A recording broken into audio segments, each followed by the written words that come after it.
Cek. Assalamualaikum warahmatullahi wabarakatuh. Alhamdulillahirrahmanirrahim. Pada kesempatan hari ini pertemuan ke-7 ya untuk analisis farmasi.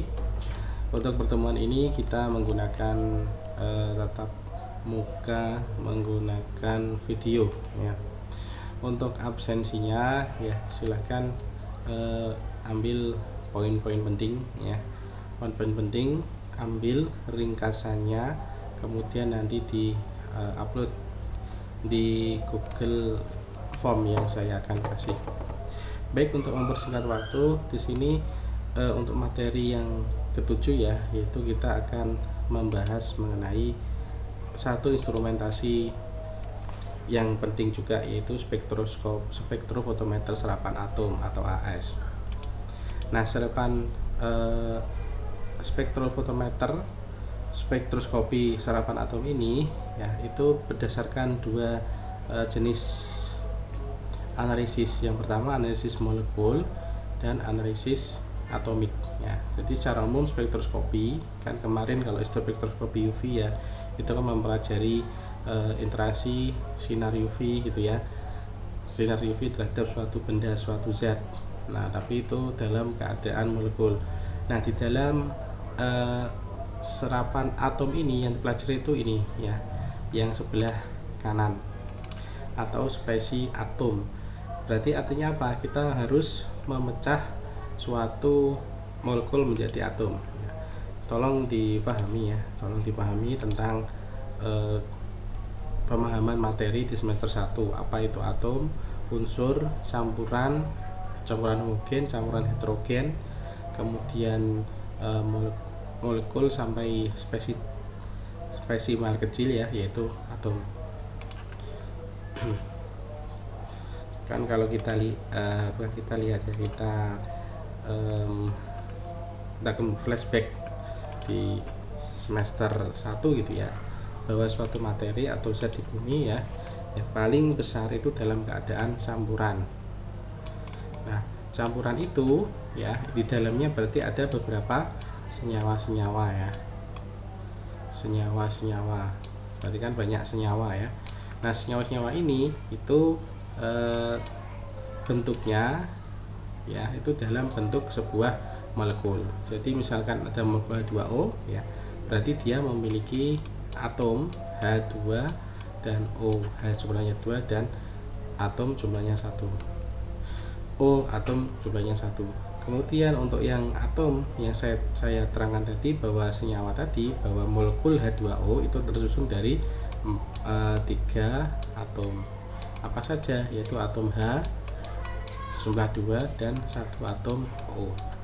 Jadi sekali lagi, campuran itu merupakan suatu zat ya yang terdiri dari beberapa senyawa. Nah, senyawa-senyawa ini ya, senyawa-senyawa ini itu pasti memiliki bentuknya ini disebut molekul ya, bentuk senyawa itu disebut molekul. Nah, molekul itu terdiri dari susunan atom-atom. Contoh misalkan H2O. Nah, H2O tadi itu kan tersusun atas H2 dan O. H jumlahnya 2, O jumlahnya 1 itu adalah atom. Jadi bagian yang terkecil dan tidak bisa dibagi lagi itu adalah atom. Atom yang tidak bisa terbagi lagi ketika bergandeng dengan yang lain menjadi molekul. Molekul ya berarti itu kan senyawa ya. Ketika senyawa bertemu dengan senyawa yang lain maka jadi campuran ya. Kira-kira itu kalau kita terjadi semester 1. Nah, di sini untuk AS itu kita akan mempelajari atom. Bagaimana atom itu bisa terbentuk? Maka di sini memerlukan sebuah metode tertentu ya. Metode yaitu dengan cara memanaskan pada suhu tinggi. Jadi kamu punya sampel campuran gitu ya. Bagaimana campuran tersebut bisa menjadi atom, itu dipanaskan pada suhu yang sangat tinggi. Jadi campurannya akan berubah menjadi senyawa, menjadi molekul, molekul akan terpisah-pisah, terpotong-potong menjadi bentuk atom. Dan bentuknya harus fase gas. Ya, yang paling penting.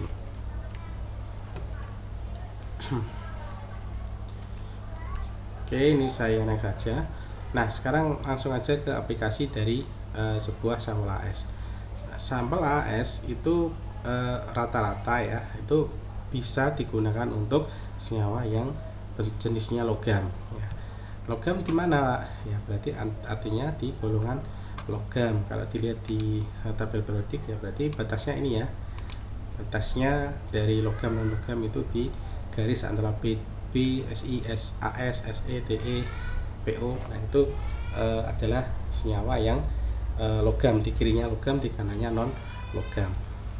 Yang warna merah muda ini semua bisa dianalisis, kecuali beberapa yang belum bisa ya, seperti La, HF, TC, osmium itu masih belum bisa. Tapi yang lain semuanya sudah bisa dianalisis dengan menggunakan AS. Intinya ini ya, AS itu pada pokoknya itu adalah analisis kadar total suatu logam, unsur logam. Instrumentasinya yang gambar besarnya seperti ini. Nah, kemudian di sini nanti ada dua bagian penting ya dalam AS. Yang pertama di sini adalah sumber cahaya. Nah, sumber cahaya. Yang kedua adalah tempat ionisasi. Nah, di sini nanti akan ada api ya. Ini kan warnanya biru. Ini nyala api ya, seperti api ya, api ini api gas gitu ya. Gas ini tapi gas asetilen, gas karbit yang dihasilkan dari karbit ya, tapi sudah dimurnikan. Itu warnanya sampai biru ya. Suhunya sangat tinggi, 3000 ke atas, 3000-an derajat ke atas. Nah, di sini nanti sampelnya dimasukkan, masuk ke sini, ke nebulizer namanya. Nanti akan diatomisasi oleh panas yang suhu sangat tinggi ini.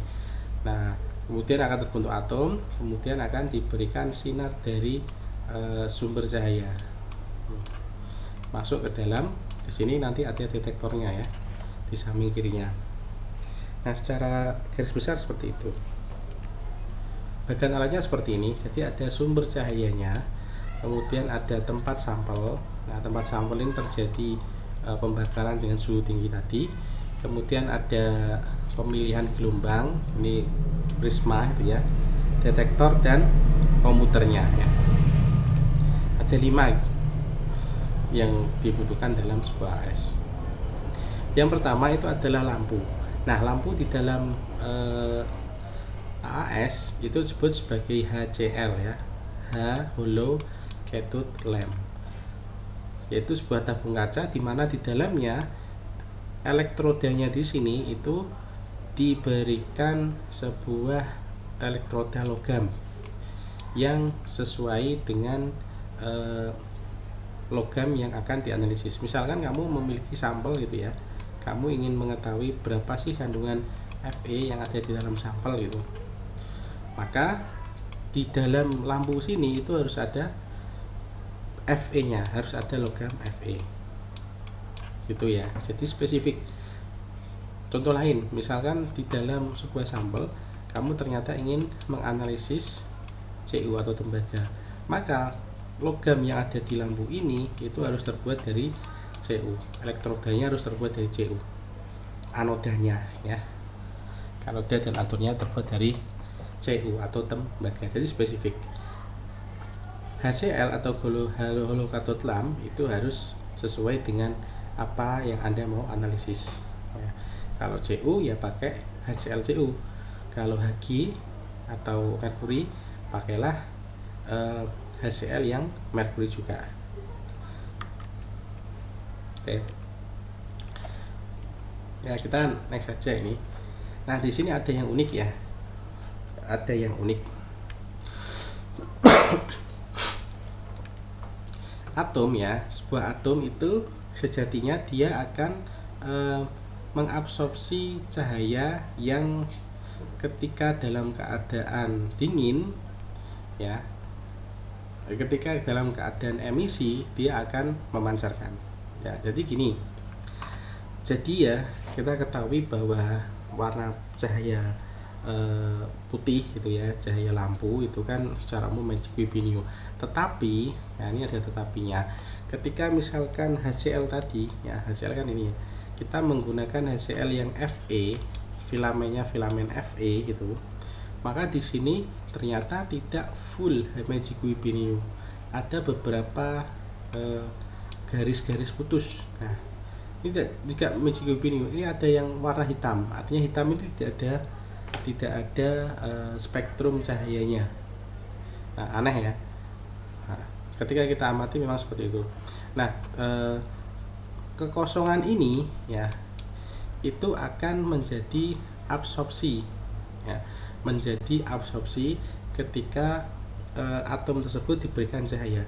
Jadi misalkan ada Fe gitu ya, kamu punya atom Fe, kemudian kamu beri sinar Michiko Binio secara penuh, maka ketika diamati ternyata ada serapan di daerah sini yang di gambar di sini ya, itu warnanya hitam, ada 2 garis hitam. Nah, bisa dipahami ya. Nah, 2 garis hitam ini ketika misalkan Fe ini saya beri energi listrik gitu ya, karena kan dijadikan elemen, dijadikan filamen untuk lampu gitu ya, lampu HCl tadi, maka dia akan mengemisi. Emisinya adalah yang terserap tadi. Jadi yang diserap pada kondisi atom, sekali lagi kondisi atomisasi itu adalah merupakan emisi ketika dia diberikan energi potensial listrik. Ya, paham ya? Jadi kebalikannya, ketika bendanya itu dalam keadaan biasa gitu ya, dia menyerapnya di spektrum itu, tapi ketika dia dalam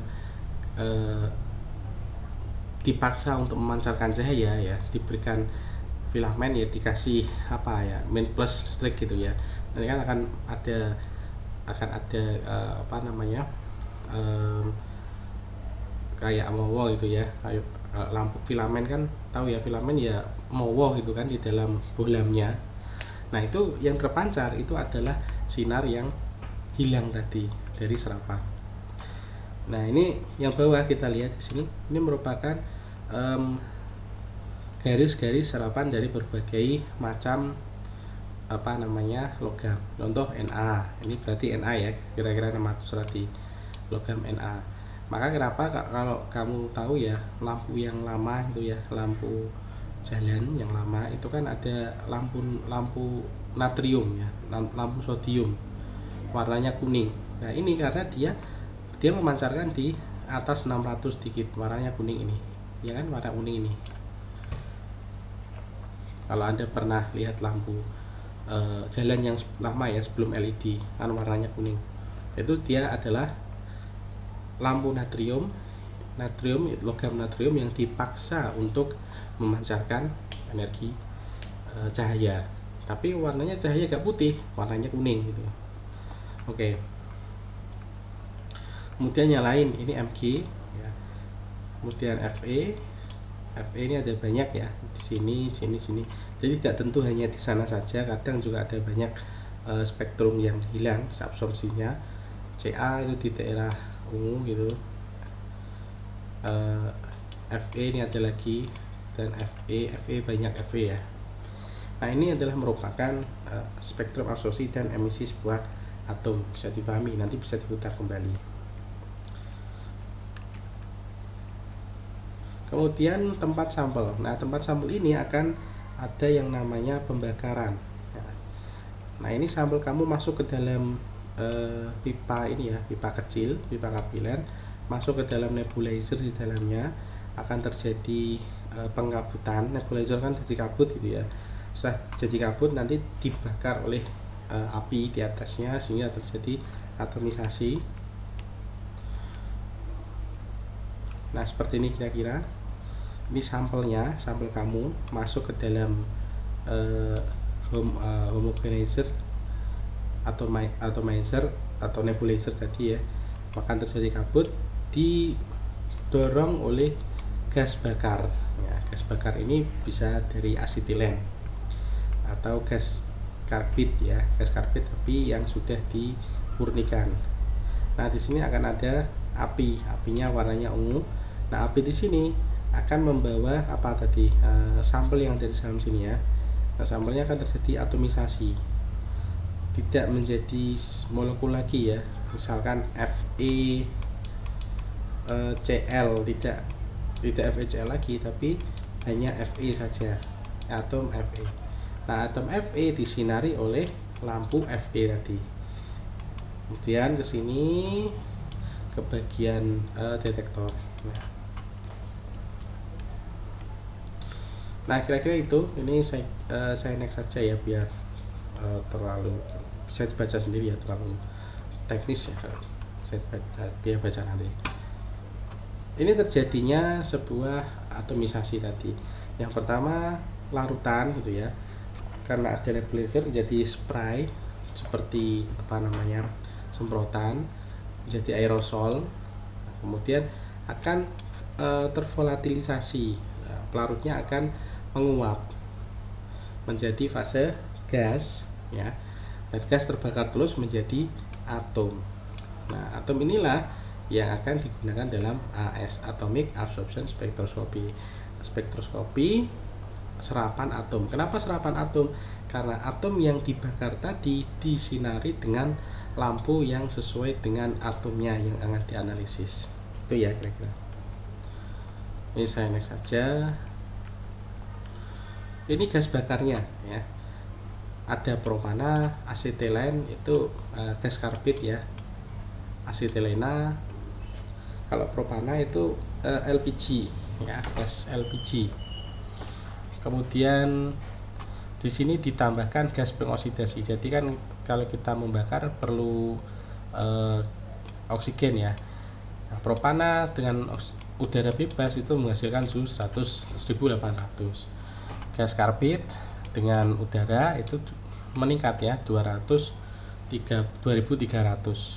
Kemudian asetilen, gas karbit, ketika gas pengoksidasinya ditambah N2O ya, nitrous oxide, itu sampai 3000.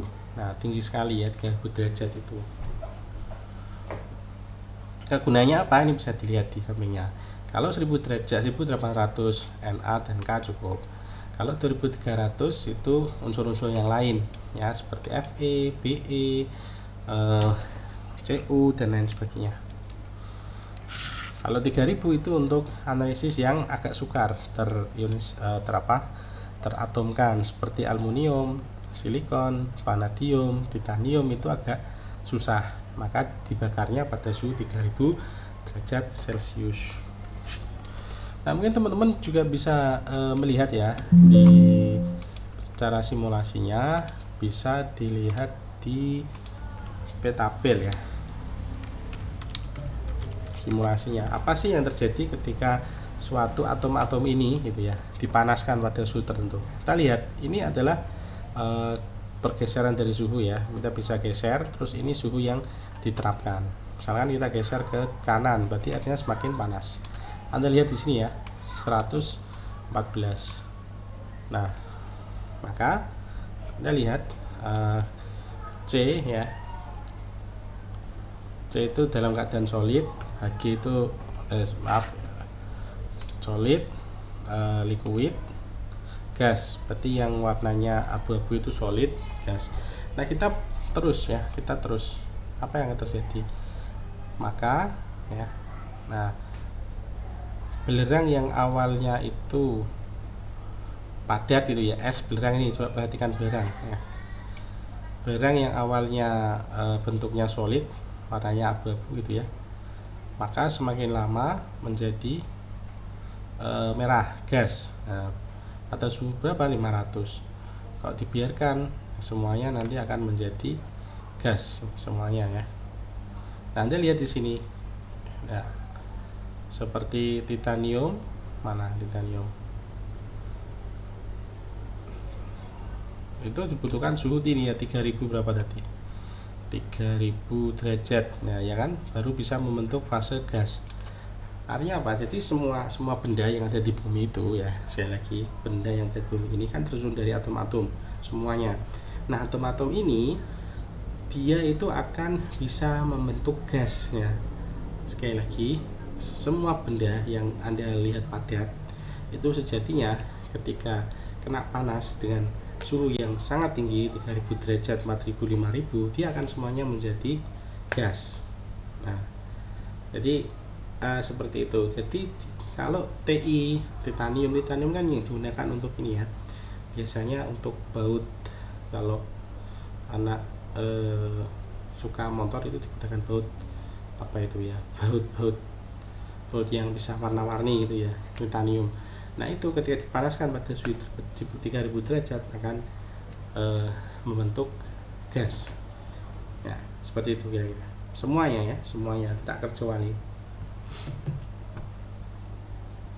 Oke, saya lanjut. Itulah prinsip dari AS ya. Untuk yang ini saya kira saya next saja.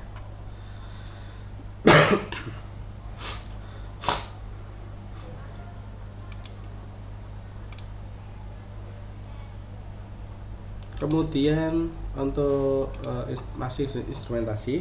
Jadi cahaya tadi yang sudah mengenai atom dari sapel kemudian akan masuk ke dalam pemilihan panjang gelombang. Ini mudahnya prisma gitu ya, mudahnya prisma. Nah prisma ini nanti dipilih ya, warnanya dipilih. Nah kenapa dipilih ya, sesuai dengan serapan yang ada di awal tadi. Kalau misalkan Anda analisis CU ya berarti pemilihannya di teras ini ya, teras ini berapa nilainya ini, kira-kira misalkan ini 650 ya, berapa ya, sekitar 610 lah gitu ya, sekitar 610 panjang gelombangnya. Jadi dipilih, jadi warna kuning ini yang diloloskan dari prisma.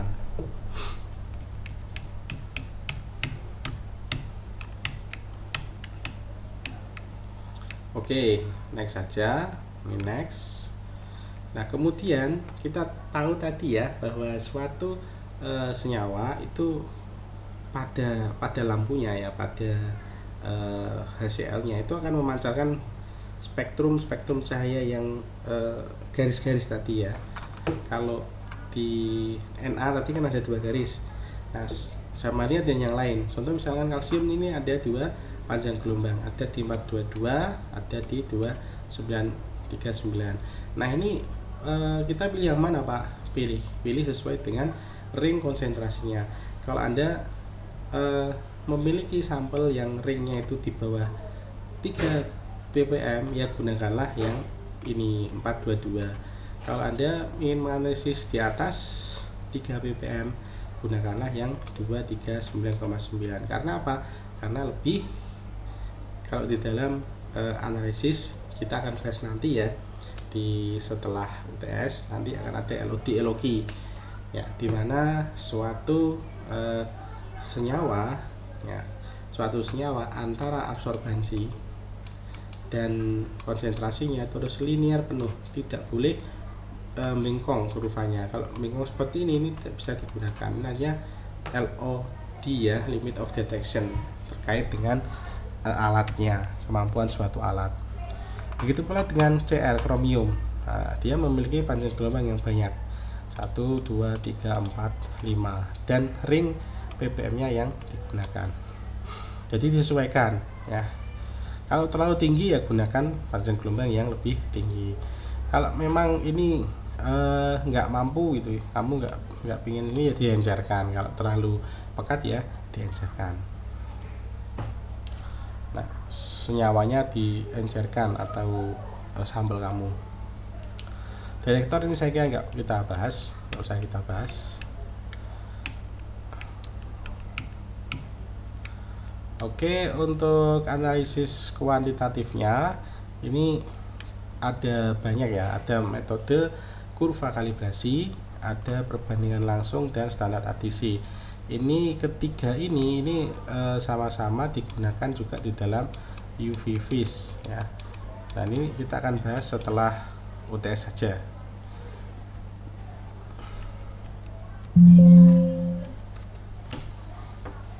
Ini sebenarnya ada satu slide lagi, coba saya lihat.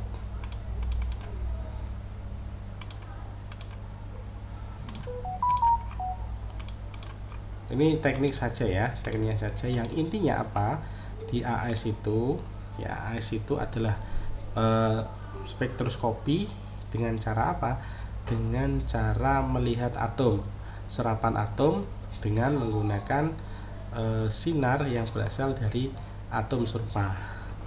Kalau kamu analisis, sekali lagi ya, kalau kamu analisis Fe berarti pakai sinar dari Fe. Kalau Cu ya sinarnya dari Cu. Ya, paham ya? Baik. Oke, mungkin itu untuk pertemuan ke-7. Kita